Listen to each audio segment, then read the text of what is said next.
ప్రేమించిన ఉండే వాడు అందరితో యుద్ధం చేసినని నన్ను పెళ్లి చేస్తాను. జీవితంలో ఎన్నో కష్టాలు ఎదిరించి సంతోషానికి సుఖాలకి దూరం కావాలి. ఈ రోజు ఈ స్థాయికి ఎదిగారు. భీమంగా బతుకులు అందరికీ సాయం కావాలి. ఎందుకు సాధ్యం కల్పిస్తారా? జీవితంలో పైకి రావాలంటే కష్టాలని బాధల్ని సుఖానికి సంతోషానికి దూరంగా ఉండాలి. రూపాయి విలువ తెలుసుకోవాలి. కష్టపడి పనిచేసి స్వయం కృషితో పైకి ఎదగాలి. అంతేగాని ఒకరు సంపాదిస్తుంటుంటే 10 మంది కూర్చుని తినే రోజులకు కాలం చెల్లిపోవాలి. ఈ విషయం నిన్న అక్కడ ఉన్న మహిళలతో పాటు అదే వయసున్న వాళ్ళందరికీ బాగా అర్థం కావాలని పనిగట్టును మరి చెప్పాను. ఎంత మంచి మాట చెప్పావు. నిజమే, ఒకరు సంపాదిస్తే 10 మంది కూర్చుని తినే రోజులకు కాలం చెల్లిపోవాలి. ఎంత గొప్ప మాట. నువ్వు చెప్పిన ఈ మాటలోని అర్థాన్ని అర్థం చేసుకుంటే అందరూ నీలాంటి గొప్పవాళ్ళు అవుతారా? మీరు చెప్పింది నిజమే అన్నయ్య. ఆ మాటని అందరూ మంచిగా అర్థం చేసుకుంటే పర్వాలేదు, అపార్థం చేసుకుంటే లేనిపోయిన అనర్థాలకి కారణం అవుతుంది. నిన్న మీరు ఆ ఒక్క మాట చెప్పకుండా ఉండాలి. వసుంధరా, ఒకడు బాధపడతాను, వేరొకరు సంతోషిస్తానని నా మాట చెప్పలేదు. నా స్వీయ అనుభవంలో నా మనసుకు తోచింది నేను చెప్పాను. అయినా నా సంగతి తెలిసిందే కదా. నేను చెప్పాలనుకున్నది సూటిగా చెప్తాను, చేయాలనుకున్నది నేను అనుకున్నట్టుగానే చేస్తాను. అలాగే చెప్తున్నారు కానీ ఇప్పుడు నువ్వు అత్యంతగా చేయాల్సిన కడుగుతుందిరా. అదేరా, నిన్న మీ షష్ఠపూర్తి మహోత్సవంలో మన ఊళ్ళో గవర్నమెంట్ హాస్పిటల్లో ఆక్సిజన్ ప్లాంట్ కోసం 30 లక్షలు డొనేషన్ ఇస్తానని ప్రకటించావు కదా. అలా చెప్పేదో ఎమ్మెల్యే గుర్తొచ్చేస్తే బాగుంటుందా? అందుకే నేను కూడా తయారయ్యి రెడీగా ఉంది. నువ్వు కూడా మాతో పాటు ఉంటే బాగుంటుంది కదా. లేదండి, మీరు వెళ్ళండి. రామనాథ్ గారు ఆరోగ్యం ఇంకా గుర్తుపడలేదు. నేను సరే, ఆయన ట్రీట్మెంట్ కావాల్సిన మందులు కూడా మాత్రం మర్చిపోతుంది. సరే బాబా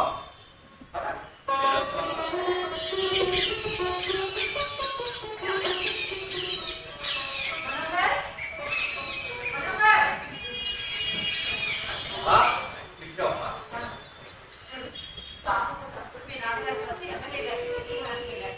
నేను రామనాథ్ గారు చూడడానికి హాస్పిటల్ పెట్టినాను. టికెట్ రెడీ చేసి టేబుల్ మీద పెట్టాను. సరేనా? అలాగే వస్తాను.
మీ అమ్మగారు నాన్నగారు ఎంత బాగా మాట్లాడారు.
కష్టం.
అక్కడ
నాన్నగారు ఏం మాట్లాడినా ఏం చేసినా అది మీ క్షేమం కోసమేనా? జీవితంలో ఎన్నో కష్ట నష్టాలు బాధ్యతగా ఎన్నో ఇబ్బందులు ఎదుర్కొన్న శ్రమజీవి మీ నాన్నగారు. ఈ విషయాలన్నీ నేను చిన్నప్పుడే చెప్పకపోవడం నేను చేసిన పొరపాటు. చూడమ్మా, మీ నాన్నగారి మాటలో నాన్నగారిని అర్థం చేసుకోవడానికి ప్రయత్నించాను. అర్థం చేసుకోవడానికి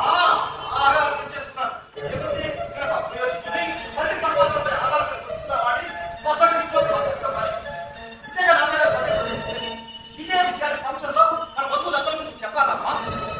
ఇండైరెక్ట్ గా చెప్పింది నాకు చేయగా నేను చాలా అవమానంగా ఫీల్ అయ్యాను.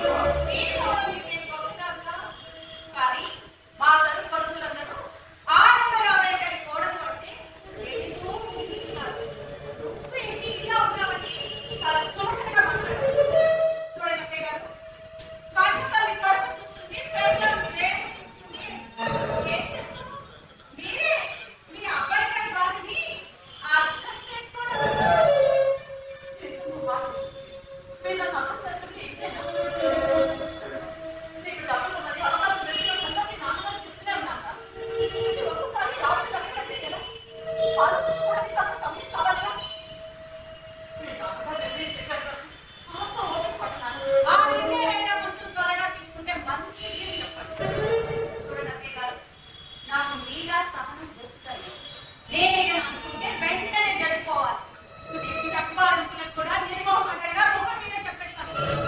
ఈ మాట కావాలంటే చెప్పండి, నేనే మామయ్య గారిని డైరెక్ట్ గా అడిగేస్తాను. అంతవరకు రాను. అసలు బాబు తొందరపడుతున్నారు ఏమనిపిస్తుందా? ఇంత షార్ట్ కట్ టైంలో మనీ మ్యాటర్ సెటిల్ అవ్వాలంటే అవ్వ నాన్నగారి కూడా కాస్త టైం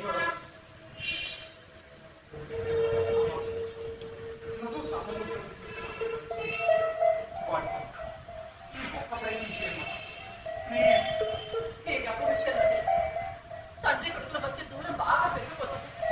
అది నాకు మాత్రం ఇష్టమా చెప్పు?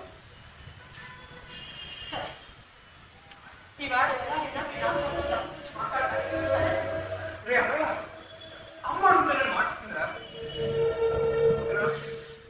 అన్నయ్య వీళ్ళకి కాస్త రిలాక్స్ అవ్వండి. సరే చూస్తానుగా ఈరోజు ఏం సమాధానం వస్తుందో.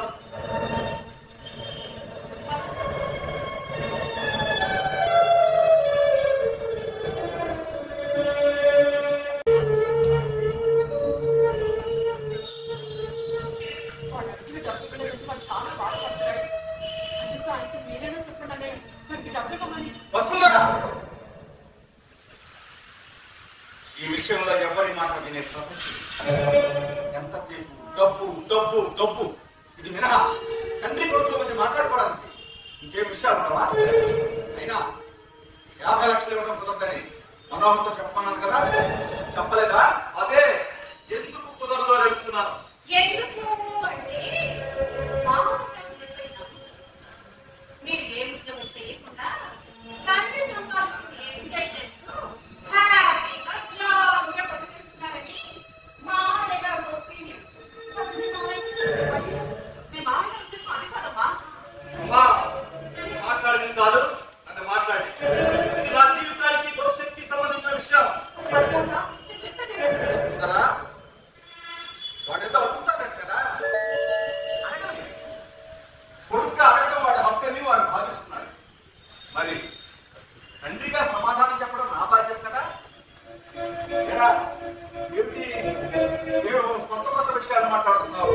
జీవితం భవిష్యత్తు అని అసలు వాటి విలువ తెలిసినా ఏమిటి నువ్వు కూడా హక్కులు బాధ్యతలు అబ్బాయి ఏదో అభ్యసనం ఉన్నాడు. దాని ఆలోచన కాదండి, మనోవేదం. ఆయనకు అర్థం కావట్లేదు. ఎంతకాలం ఆనందరామయ్య గారి కొడుక స్వేచ్ఛ లేకుండా బతకాలి. అందుకే నేను బిజినెస్ స్టార్ట్ చేద్దాం అనుకున్నా. అందుకు డబ్బు కావాలి. 50 లక్షల రూపాయలు డబ్బు కావాలి. చెప్పండి నాన్న, మీరు డబ్బు ఇస్తారా లేదా? బిజినెస్ 50 లక్షలు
భరిస్తాం. తమరు మహారాజశ్రీ కొడుకులు కదా. ఆ రోజు వేరు, ఈ రోజు వేరు. తల్లిదండ్రులుగా బిడ్డల్ని మన సానుభూతికి ఎవరు చూస్తుందా చెప్పండి. అది కాదు, వాళ్ళ జీవితం వాళ్ళ చేతుల్లోనూ చేతల్లోనూ ఉందనే సత్యాన్ని గ్రహించేవారు. మనకి కోసం సంతోషించుకోవాలి. తల్లిగా చెల్లెమ్మ చెప్పింటాను వాస్తవం. తండ్రిగా నీ బాధలను అర్థం ఇది అర్థం చేసుకోవడంలో మనోహరంలో కూడా ఈ ఒక్కసారికి డబ్బిచ్చు ఆలోచించరా. నేను మీకు చెప్పేంత వాడి కాదు కానీ ఈ ఒక్కసారికి అందుకు తగ్గించకపోతుంది. నువ్వు కూడా నాకు సలహా చెప్పాడు ప్రభావితం కదా. సరే, అందరూ అయిపోయారా? ఇంకా ఎవరైనా ఉన్నారా? ఇంకా అడగచ్చు. చూడండి మామయ్య గారు, నేను ఈ ఇంటి కోడలిగా వచ్చింది ఆనందరామయ్య గారి కోడలిగా ఉన్నాను. ఈ ఇంటికి వారసురాలు అవుతుంది. ఇది తప్పలేకపోతుందండి. దీనికి ఇంత రామాయణం ఎందుకు? మీరు పెద్ద మనసు చేసుకొని డబ్బిస్తారా లేదా? ఇంకా నా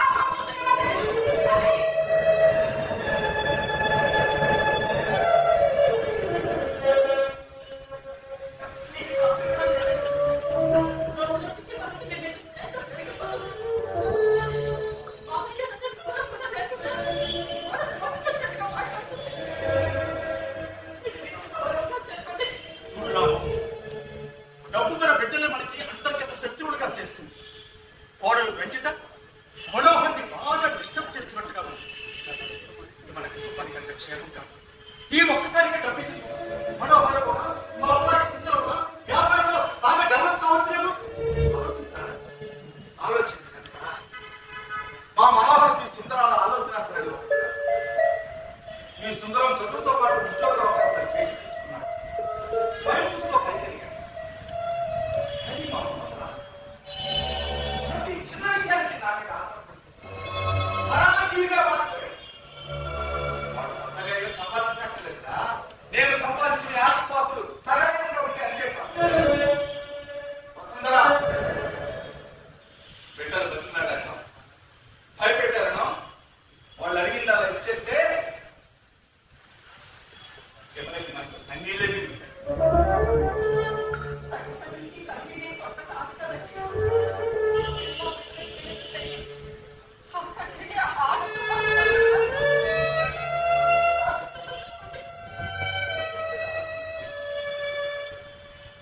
ఎంతైనా తల్లివి కదా, మార్పుడు హృదయం ఎప్పుడు బిడ్డల పక్షాన్ని ఉంటుంది. సరే, నువ్వు ఇంతగా అడుగుతున్నావు. సామంతుడు ఇవ్వమని చెప్తున్నాడు కాబట్టి వాడికి ఆ 50 లక్షలు ఇవ్వడానికి అంగీకరిస్తాను. కానీ ఒక విషయం మాత్రం వాడికి స్పష్టంగా చెప్పాడు. ఇదే నేను వాడికి ఇస్తున్న ఆఖరి అవకాశం. దీన్ని కూడా చేయాల్సుకుంటే మాత్రం వాడి జీవితంలో క్షమించే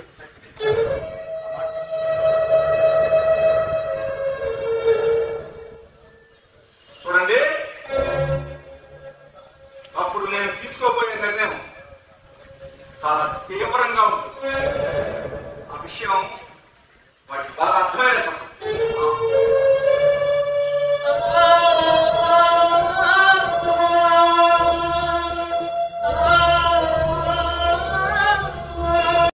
అస్సలు నమ్మలేకపోతున్నాను రంజిత. ఎంత ఈ రోజు నాకు చాలా హ్యాపీగా ఉంది. ఇదంతా ఇవ్వలే. Thank you. థ్యాంక్ యూ రంజిత. ఇప్పుడే ఏమైంది?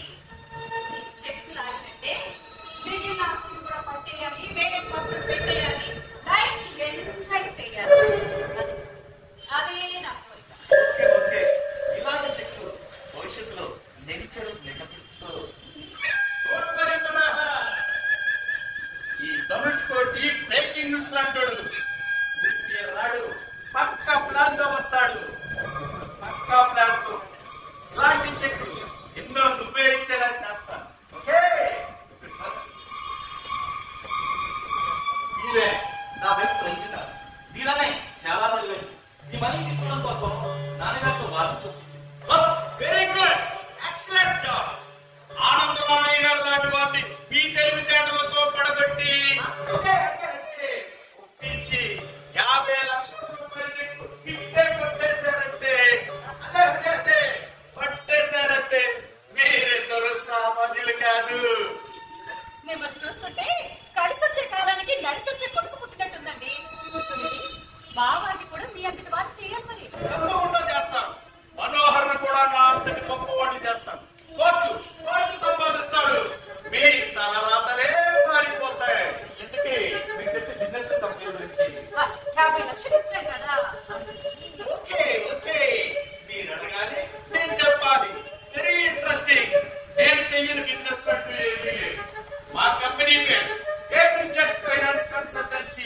ఎస్ఐ.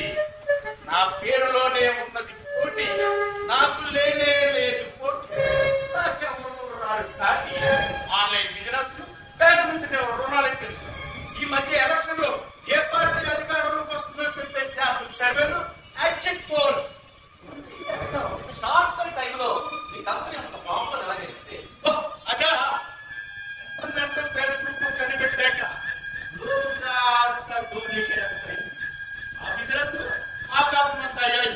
భరించలేని పక్షం క్షణానికి అంతు వెలిగిలేస్తుంది. ఆ బిజినెస్ ఆకాశమంతా అయ్యాయి. అన్ని ఆన్లైన్ ఉన్నాయి. రైల్వే టికెట్స్, తినే తిండి, కట్టే బట్ట, వేసుకునే మందులు, ఈ మధ్య ఆ కాళ్ళకు వేసుకునే చెప్పులు కూడా ఆన్లైన్ లోనే. అందుకే మా బిజినెస్ టాప్ లో ఉంది. ఇప్పుడు మనం భయపడితే పెడతాం, జీవితంలో పైకి రాలేము. ఎలా సంపాదించమన్నది ముఖ్యం, ఎంత సంపాదించమన్నదే ముఖ్యం. బాగా గుర్తుపెట్టుకుంటే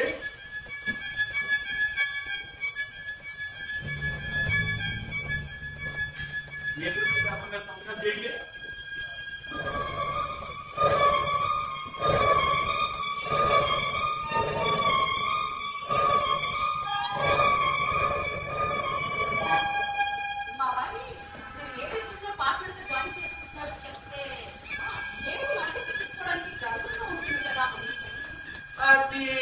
మా బోత్ పేరెంట్స్ డిసైడ్ చేస్తారు. ఫ్లైట్ టైం అవుతుంది, వస్తా.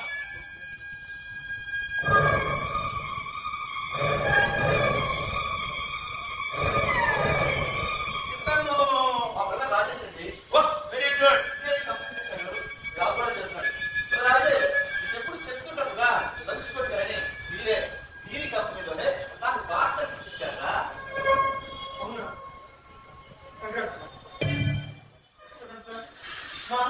చాలా నీకు కూడా ఇస్తాను లైఫ్. ఓకే,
నిజమే.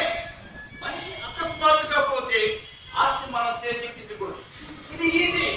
అదే బ్రతుకుంటే కొంచెం కష్టం. మీ నాన్నగారు ఆస్తి తిరిగి వచ్చాక ఆ వస్తే కదా ఆస్తి మొత్తం సమాన పట్టాలుగా రాయమని అడిగింది. కొడుకు సెంటిమెంట్ తోడు సామర్థ్యంతో మీరు లోహపాటి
బాగానే ఉంది కానీ అంత డబ్బు మా దగ్గర ఉంటుందండి. క్యాష్ లేకపోయినా చెక్ ఉంటుంది కదా. మా దగ్గర ఉంటుందండి. మీ నాన్నగారి దగ్గర ఉంటుంది కదా. మా ఇంటికి ఇస్తారు సార్. ఆయన ఎవరు?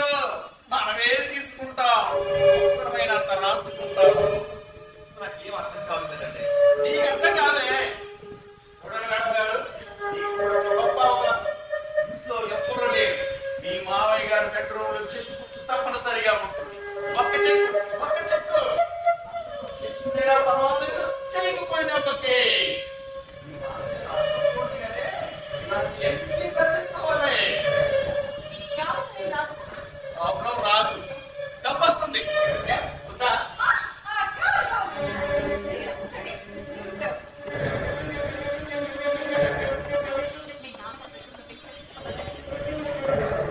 సార్ నాకు భయంగా ఉంది sir.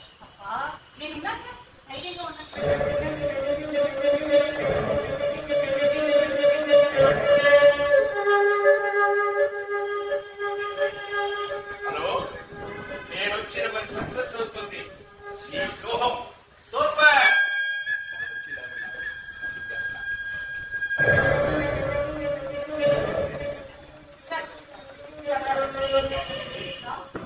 Very good, very good.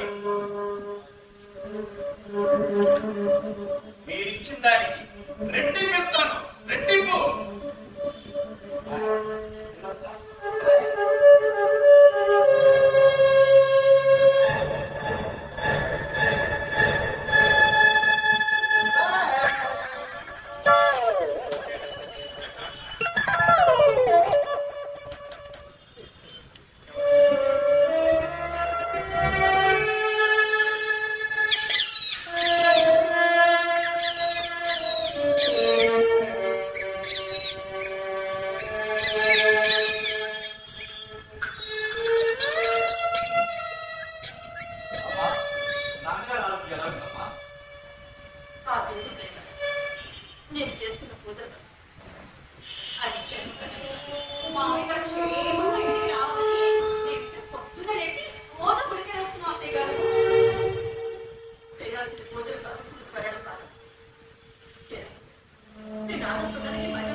చెడ్డగా మాట్లాడేవో అత్తయ్య గారు. ఆయనగా నటిసరికి మీకు అంత కోపం వచ్చేసింది ఏంటండి? అదుపులో అద్దులో ఉండాల్సింది మేం కాదు, వారాయి వాళ్ళైన సామమూర్తి గారు. చూడండి, ఆయన చెప్పు తీశారు, నేను చూశాను.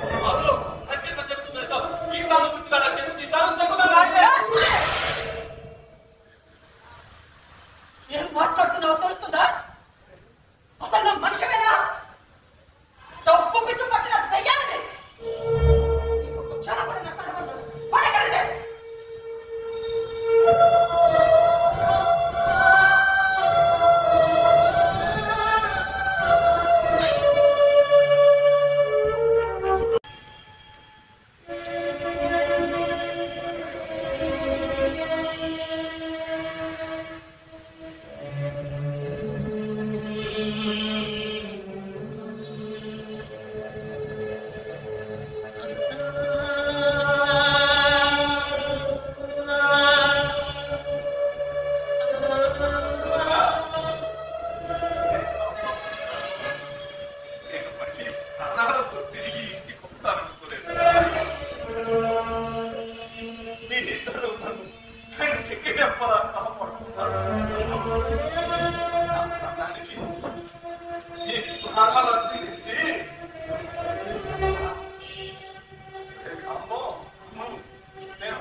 నా యోగక్షేమాల గురించి విచారించడం, నన్ను పరామర్శించడం పూర్తయింది అనుకుంటాను.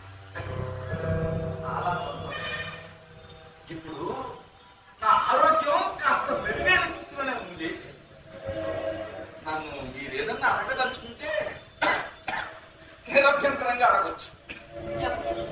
ఇప్పుడు విషయాలు ముందు మీరు భోజనం చేసి విశ్రాంతి తీసుకున్న పదండి. అవును, ఇప్పుడు అన్నీ ఎందుకు చెప్పండి. ఈ లోపలికి వెళ్ళి విశ్రాంతి తీసుకోండి. మనం తర్వాత అంటే మాట్లాడుకోవాల్సిన విషయాలు ఉన్నాయన్నమాట.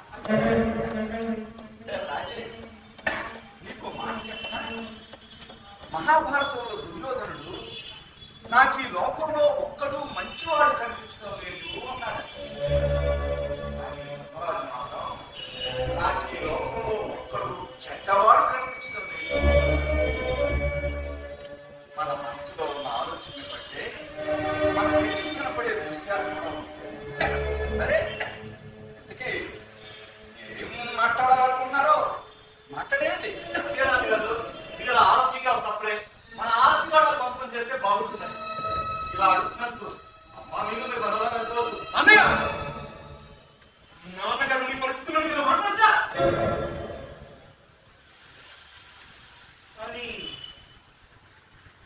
అమ్మాలో నాకు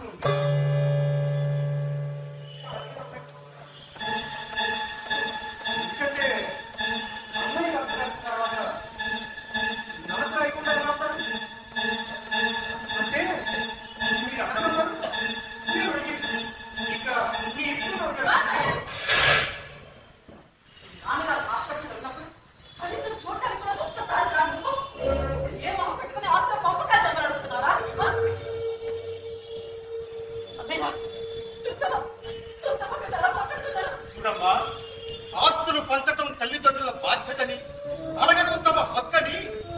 పెట్టాలనుకుంటున్నారమ్మా. అందుకే వీళ్ళలో అడుగుతున్నారు. ఇలా అడగడం తప్పేలాగా అవుతుంది. మాకు రావాల్సిన వాటా మాకు ఇవ్వండి. ఇప్పుడు నచ్చి లేకుండా లేదు. అన్ని బాగున్నప్పుడే ఆస్తి పంపకాలు చేస్తే అందరికీ మంచిది. జరగడానికి జరిపి ఇద్దరు అన్నదమ్ములు ఆస్తుల కోసం గొడవ పడడం, కోర్టులు పెట్టడం. ఏమవుతుంది? ఆంధ్రారామయ్య గారి కుటుంబ ఆస్తుల కోసం పెద్ద కొట్టుకున్నారంటూ ఇప్పుడు ఊరంతా చెప్పుకుంటుంది. ఇంతకాలం నాలుగు కష్టపడి సంపాదించుకున్న గౌరవం మర్యాదలకి అంత కలిసిపోతాయి. అమ్మా అంతవరకు తెచ్చుకోండి. ఆత్మహత్య చేసి చూసేవా వస్తుందరా? మన కుటుంబ గౌరవ మర్యాదల గురించి మన బిడ్డలు ఎంతగా అల్లలాడిపోతున్నారో.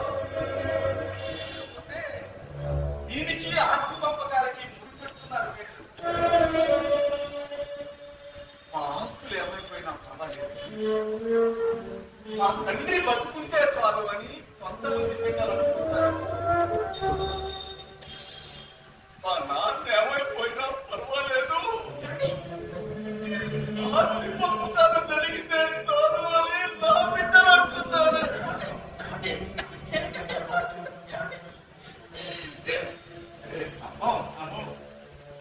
పిల్లలకి అడిగింది ఇవ్వకపోతే కొంతసేపే ఏడుస్తారా? సంస్కారం నేర్పించకపోతే జీవితాంతం ఏడిపిస్తారు. జీవితాంతం ఏడిపిస్తారు. బిడ్డలకి సంస్కారం అనుబంధం అత్యవసరంగా.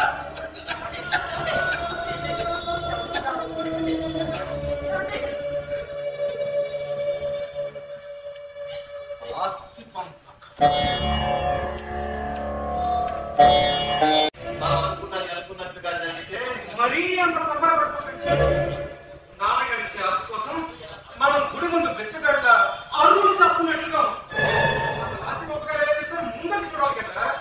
రాజేష్, మనల్ని పిచ్చగాడదా, ఎందుకు పనికిరాని సన్నాసులదా నేను అస్సలు పట్టించుకోను. నాకు కావాల్సింది ఆస్తి అంతే.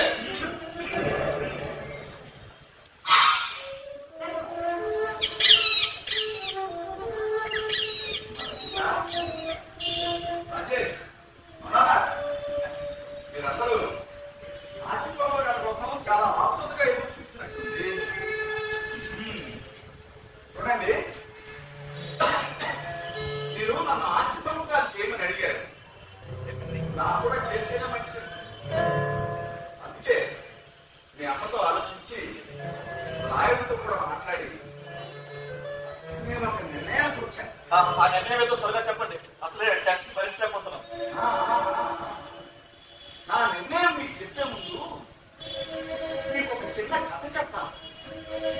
ఒకసారి ఒక జమీందారికి ఎవరో ఒక అందమైన మనిషి కుమారుడు కలిగాడు. ఆయన దాన్ని చాలా అపూర్వంగా చూసుకోవాలి. మంచి తిండి, వసతి అన్ని సౌకర్యాలు. ఆ జమీందారికి ఎప్పుడు చూసినా ఆ పక్షి ఒక మూలలా కూర్చునే అసలు ఎగరనే ఎగరడం లేదు. ఏం జరిగిందని ఆ జమీందారు ఎంతో మంది వైద్యులు, చాలా మంది వైద్యులు వస్తున్నారు, చికిత్సలు చేస్తున్నారు, వెళ్తున్నారు. కానీ ఎలాంటి ఫలితం కనిపించలేదు. చివరగా ఒక వైద్యుడు చాలా ఆశ్చర్యకరంగా కాసేపట్లోనే ఆ పక్షి హాయిగా ఆశ్చర్యపోయింది. జమీందారు ఏం మాయ చేశావయ్యా అని ఆ రైతుని అడిగారు. దానికి ఆ రైతులు, అయ్యా నేను కూర్చున్న ఆధారాల్ని ఒక్కొక్క దానిగా తొలగించుకుంటూ వచ్చాను, ఇక దాంతో దానికి ఎగరగా తప్పలేదు అని చెప్పాడు. కూర్చున్న చోటకి అన్ని అమిరితే పక్షి ఎగరదు, మనిషి ఎగరదు అని చెప్పాడు ఆ రైతు. నాకు ఈ కథలోని నీతి బాగా నచ్చింది. పక్షి లాంటి వాడు మీరైతే ఆ రైతులు నేను కావాలనుకుంటున్నాను. నా నిర్ణయం ఇలా చేశాను. మీరే చూడండి.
ఇప్పటికి కూడా ఎంత బాగా నటిస్తున్నావురా? ఒక మంచి మోసగాడిగా మారిపోయావు. అంతర్గత మారి శకువుల పుత్రుల వివాహం అన్నావు. ఆ ధనుష్కోటితో చేతులు కలిపి ధనుష్కోటి ద్వారా సొంతాన్ని దగా చేసి 50 లక్షలు కొట్టేశారు.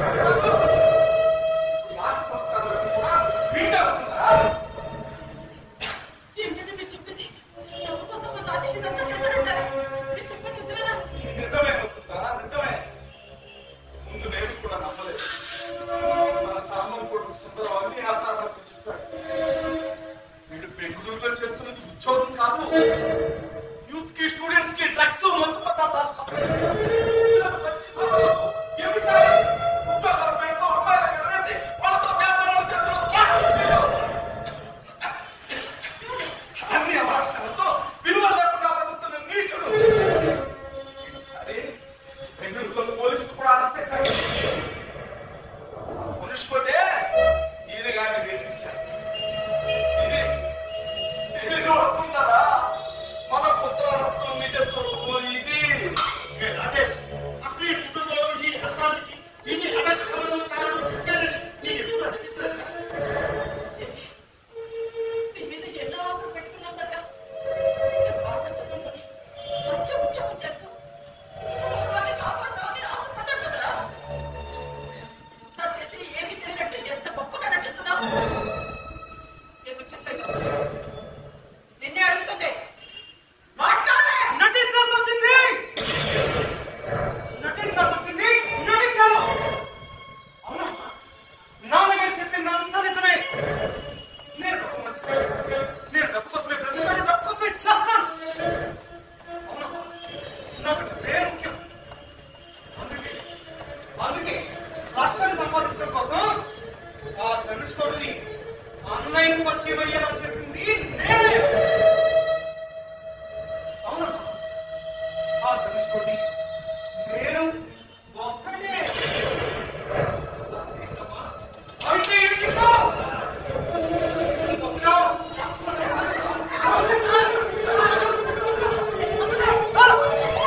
ఎంత దగా, ఎంత మోసం. అన్నగారిని కూడా చూడకుండా ఇంటి దొంగల వారి మమ్మల్ని అడ్డం పెట్టుకొని డబ్బు దొంగతాం. మోసం ఇది. మీరు పెద్ద సత్యహర్షిందులు. మరి నాన్నగారు హాస్పిటల్లో ఉన్నప్పుడు ఆయన సంతకంతో ఉన్న చెక్కులు దొంగతనం చేసి మీరు ధనుష్కోడికి ఇవ్వలేదు. అది మోసం కదా? మాట్లాడే చెప్పండి. అంటే మీరే దొంగతనం చేసేసి అదేనాది అదే మీద వేసొచ్చారా? చివరికి ఎంత నీచానికి దిగజారిపోయారా మీరు? చూసావా సుందరా? మనం బ్రతికుండగానే మన బిడ్డలు మన కళ్ళ ముందే పుట్టుకునేది. చివరికి ఇంటి దొంగలుగా కూడా మారే స్థితికి దిగిపోయారంటే కారణం ఏమిటో తెలుసా? డబ్బు. మనం సంపాదించిన ఆస్తిపాస్తులు.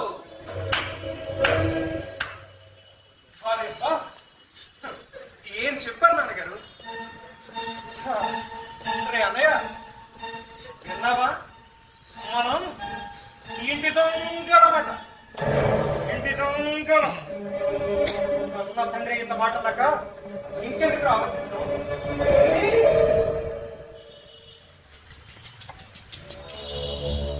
ఇప్పుడు కాదు, ముందు జరగాల్సిన ఆస్తి పంపకాల గురించి తెలుసుకుందాం.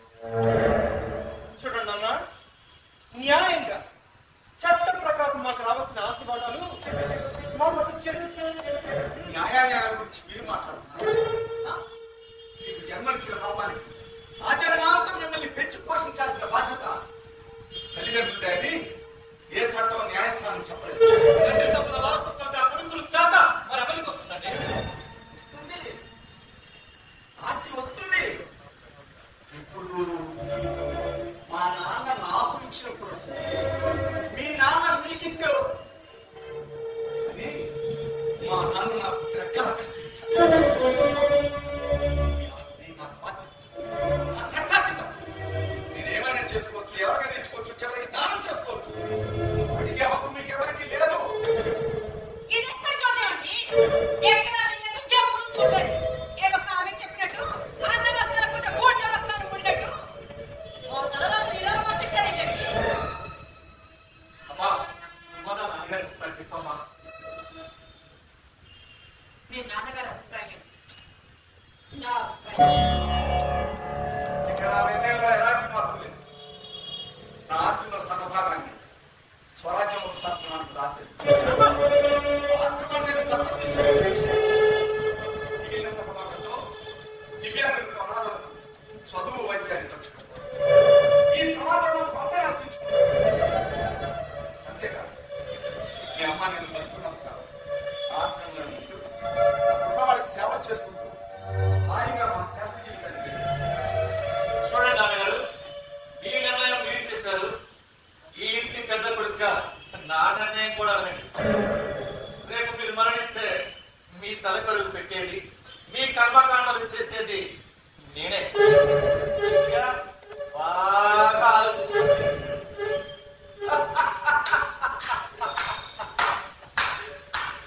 ఈ మాట నీ నోటి నుండి ఇంకా రాలేదేమి కానీ చూస్తున్నాను. అదే సంభవం. కొడుకులు ఎంత దుర్మార్గంగా ఆలోచిస్తున్నారో చూసావా? ఈ సెంటిమెంట్ తో నన్ను బ్లాక్మెయిల్ చేస్తామని నేను ముందే ఊహించాను. ఈ సెంటిమెంట్ నేను లొంగిపోతానని నీ పిచ్చి భ్రమ కాదు. ఈ అతి సంపాదించడం చేత కానీ కొడుకులంతా ఇదే సెంటిమెంట్ తో తమ తల్లిదండ్రులను బ్లాక్మెయిల్ చేసి ఆస్తిపాస్తులు లాగేసుకుంటున్నారు. ఉన్నాయనా, మాకు తల పొరుగు పెట్టారు కనకార్యం నువ్వేం చెయ్యగలదు. ఎందుకంటే మీ అమ్మ నేను మా మరణానంతరం మా ఇద్దరు దేహాలను మెడికల్ కాలేజీకి దానం చేసేసాను. నా పని కూడా లేదంటే ఉండి లేదంటే చేస్తూ మీ నాన్నగారు రచించిన పితృవ్యూహంగా ఇది. చూడండి మైసా, మీ చుట్టూల వ్యవహారంలో చిక్కుకోవడానికి నేను అభిమన్యుని కాదు, ఆనందరామే. ఈ కాలంలో కన్న బిడ్డలు వారసత్వ సంపదను చేజిక్కించుకోవడం కోసం తమ తల్లిదండ్రుల చుట్టూ పడుతున్న వ్యవహారంలో చిక్కుకొని ఆ తల్లిదండ్రులు సర్వస్వం కోల్పోతున్నారు, అనాథలుగా బతుకుతున్నారు. స్వార్థంతో వాళ్ళు పడుతున్న వ్యవహారంలో చిక్కుకోకుండా ఉండాలంటే ప్రతి తండ్రి ముందు చూపుతో ఒక వ్యూహ రచన చేయాలి. వారసత్వ సంపదను కొడుకు అనే హక్కుతో జీవితాంతం సోమరితనంతో అనుభవించాలనుకునే కొడుకు నుంచి మనల్ని మనం కాపాడుకోవడానికి ఒక వ్యూహం కావాలి. ఆ వ్యూహం అనూహ్యంగా ఉండాలి. మన జీవిత జన్మాల్లో మనోధైర్యంతో ప్రశాంతంగా జీవించడం. ఈ రోజు మీ నాన్నగారు తీసుకునే నిర్ణయం మీలాంటి కొడుకులకి ఇప్పుడు గొప్పగానే కనిపిస్తుంది. కానీ భవిష్యత్తులో మీరు తండ్రులయ్యాక ఇదే కాదు కనిపిస్తుంది. చూడండి నా పుత్రులారా, ఏ ఆధారం లేని పక్షి స్వతంత్రంగా తన ఆహారాన్ని తనే సంపాదించుకుని స్వేచ్ఛగా, హాయిగా, ఆనందంగా, ఆదర్శంగా బతుకుతుంది. వాటి బతుకు మీరు బతుకులేరా? స్వతంత్రంగా బతకడం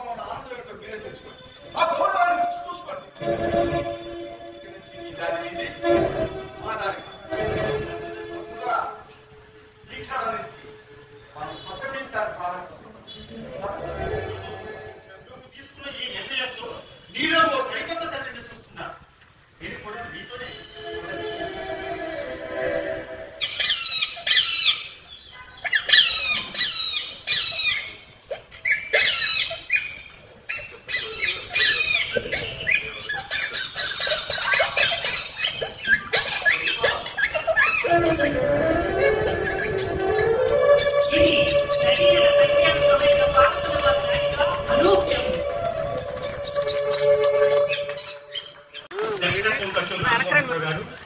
నిర్వాహకులు శ్రీ గుడాల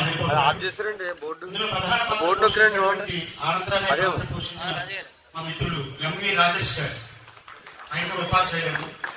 అలాగే పెద్ద కొడుకు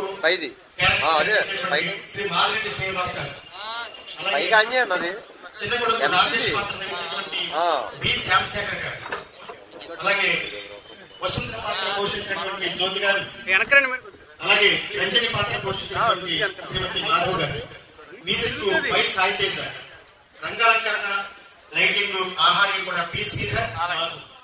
మీరు మా సాంకేతిక నిపుణులు. ధన్యవాదాలు.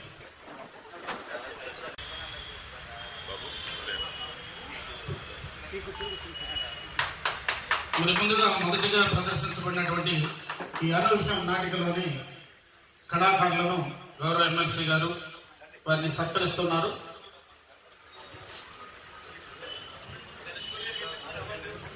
మేడం గారు, పద్మావతి మేడం గారిని కూడా వేదికపై సాధారణంగా ఆహ్వానిస్తున్నాము. బుద్దాల పద్మావతి గారు, మేడం గారు.